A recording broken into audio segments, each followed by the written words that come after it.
Egunon, irakasleon gaitasun digitalak biltzen dituen markoaren esparru honek ikasleen ahalduntzea du helburu, ezta?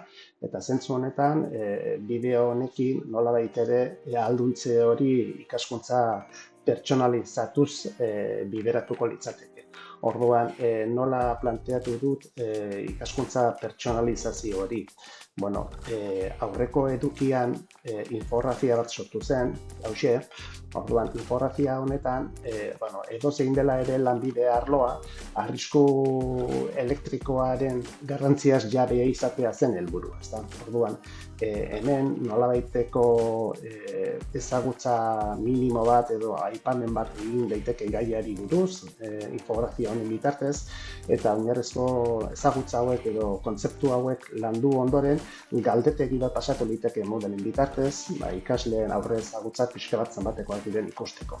Hor, demagun, galdetegi horretan, ez da, bi ibilbide nagusi, topatuko ditugula, batzuk izan daitezke, aurrez beste eta ziklo bat egin dutenak, edo lan esperientzia dutenak, alegia, oinarrizko ezagutzak badituztenak esparru honetan, eta bestetik izan ditzakegu, beste talde bat inungo ezagutzarik ez duela, ezta?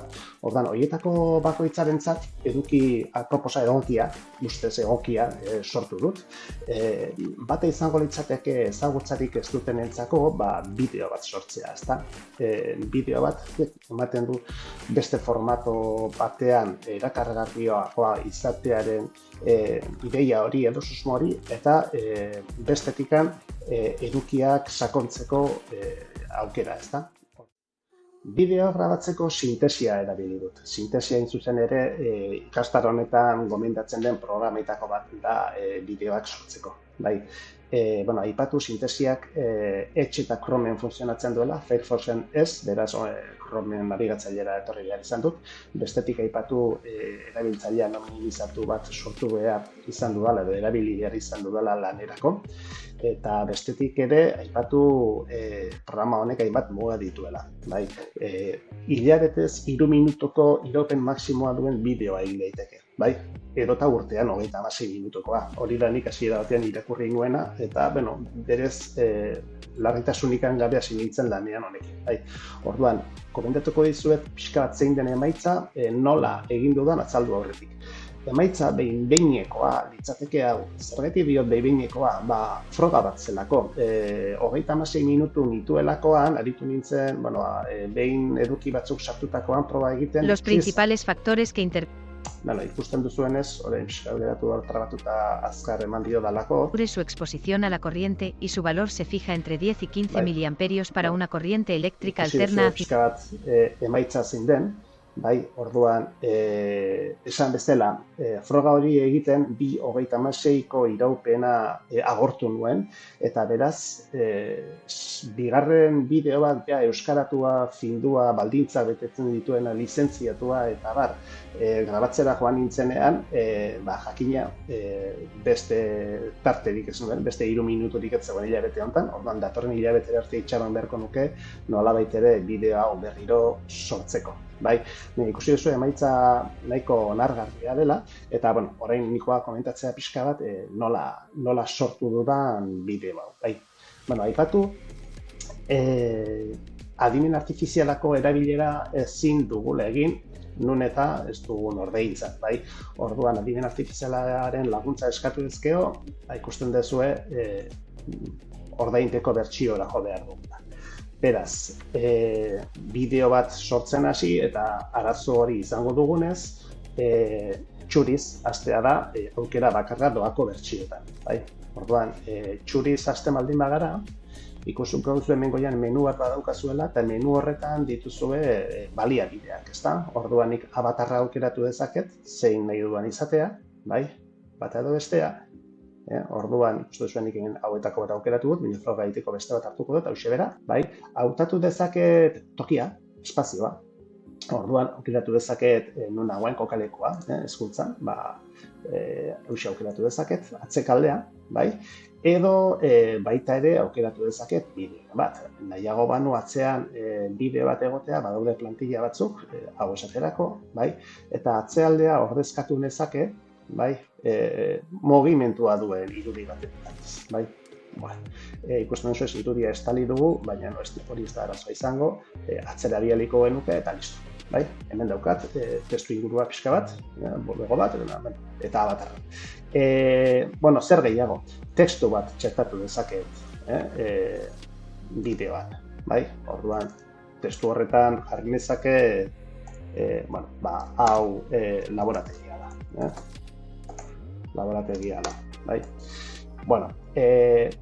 Testua jakina mugitu dezakegu nahi dugun tokia eta baita ere atzealdearekin arazoa baldin baditugu, jarri dezaket atzealde bat baita ere, nola baita ere idatzi dudan testu horrek zentzu gehiago izan dezala, ezta? Hau atzekaldera bidea dezaket berriro eta hor daukat ja aurkezpena eta fondoa atzea ondo hori txuria nahiko banu, aukeratuko nuke txuria edo grisa edo listo. Bai, esan bezala, bideoak sartu ditzaket eta baita bideotxo batzuk ere txertatu. Behin, ados, orduan, orain, adibin artifizialen erabilera nun dago, beraz.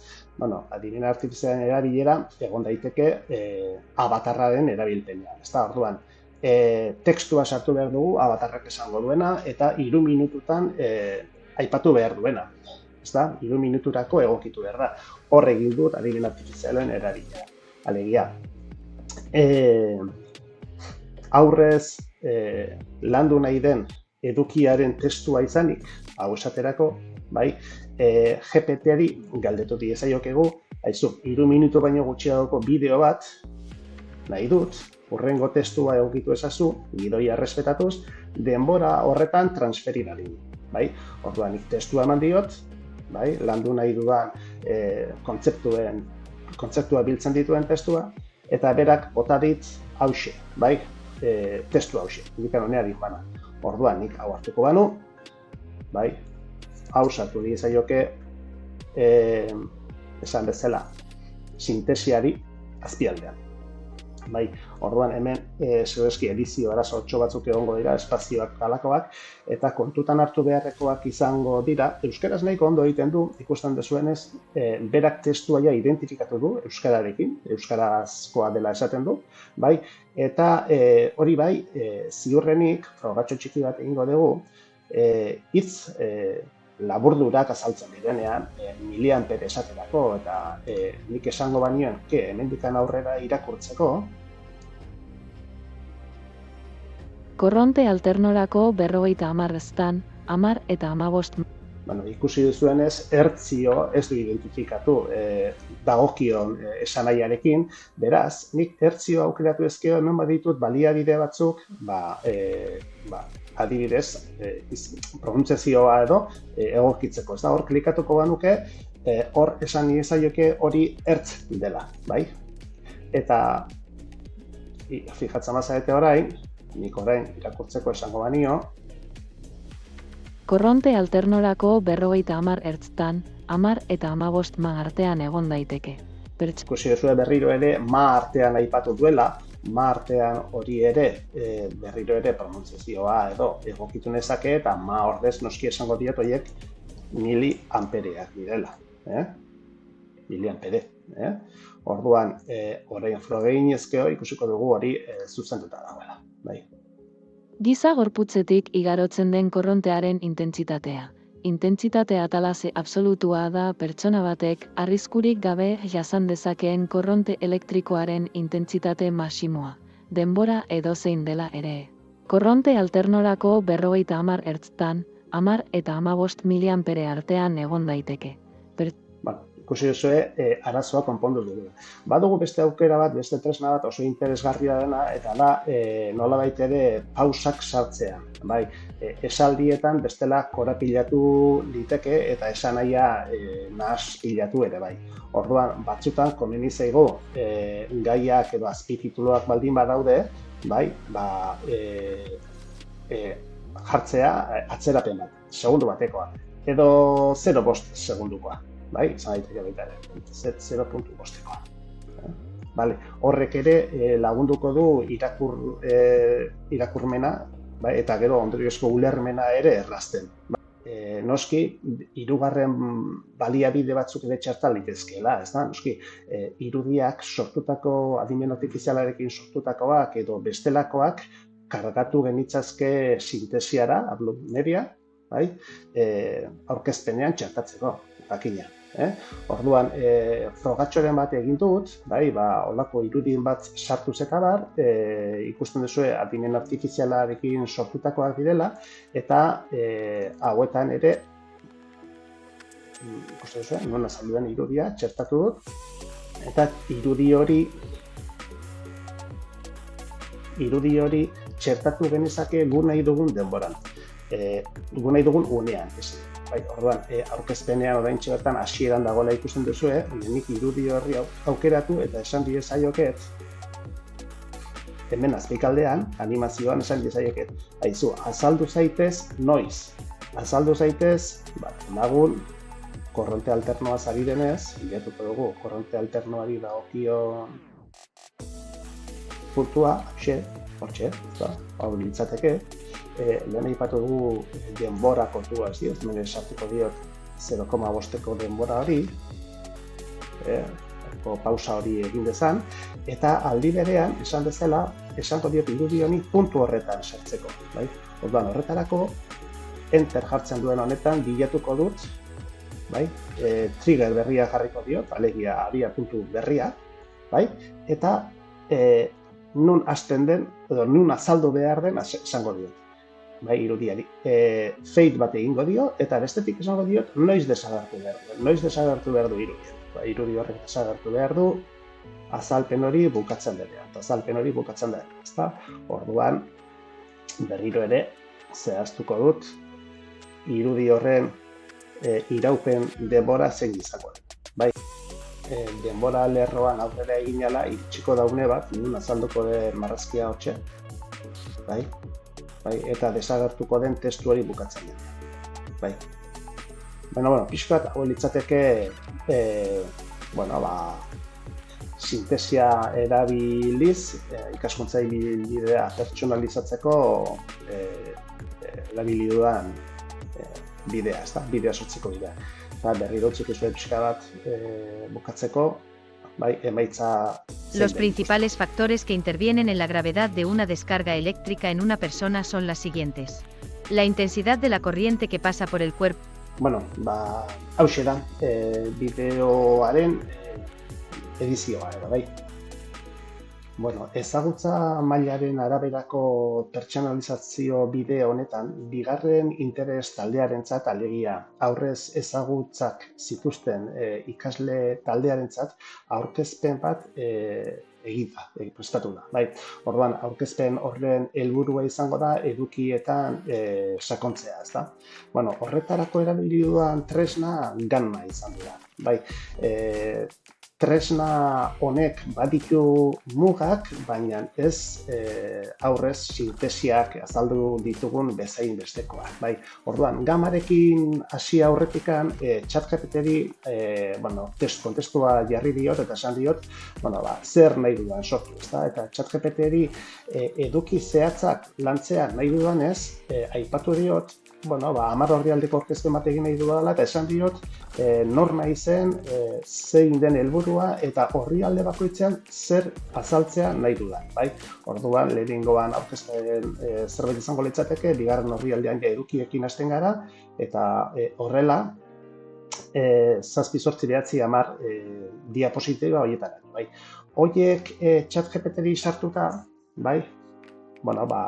eman dit emaitza, eta emaitza horrekin, elikatu dut Gamma aplikazioa, aurkezpena sortu dezan. Gammara joan ezkero orduan, irudirik ez du sortu, baina irudien edukiaren jabe bada, orduan nola baita esateko. Zer egin dut? Ikustu duzuenez aurkezpena sortua dago, baina bidea izan da, eta horretarako berriro egingo dut zerotik abiatuta, gero ikusiko dugu emaitza, baina zerbait berria sortzeko esaten dio danean, bai, ikusten duzue, adinen artifizialarekin badukat prompt bakarrekin aurkezpena sortzea, baina ez da nire kasua. Nik ja ChatGPT-rekin esan diot horri zer nahi dudan. Orduan, testua itxatxi dut, bai. Hartuko dut ChatGPT-rek bota didan emaitza, bai, eta horrekin elikatuko dut Gamma esan dezakegu, bai. Orduan, Gamma horrekin elikatutakoan, esango dit aurkezpena dela nahi dudana, bai, eta esango dit zenbat kreditu agortuko ditudan, ziurrenik, bai, hemen esate daizu, 40 kreditu agortuko dituzu. Orain ez dago ikusterik zenbat ditudan, bai, hasierako orrian gero aipatuko ditu. Bai, orduan, behin ikusten duzuenez, berak lehenengo diapositiban aurkezpena egingo du, eta bigarrenean ja hasiko da edukiak lantzen, eta zuzen ere sortuko ditu nik esan dioan horrena eta nik nahi dituan edukiak landuz. Bai, orduan, esango diot sortzeko, bai, beste aukeraren bat, holaxe, venga, botako diogu holaxe, bai, eta esango digu ze formatorekin. Ez da, ziurrenik garbienetako bat izango da lehenengo autakoak, orduan hor esango diogu, sortzeko, eta aurrera sortu.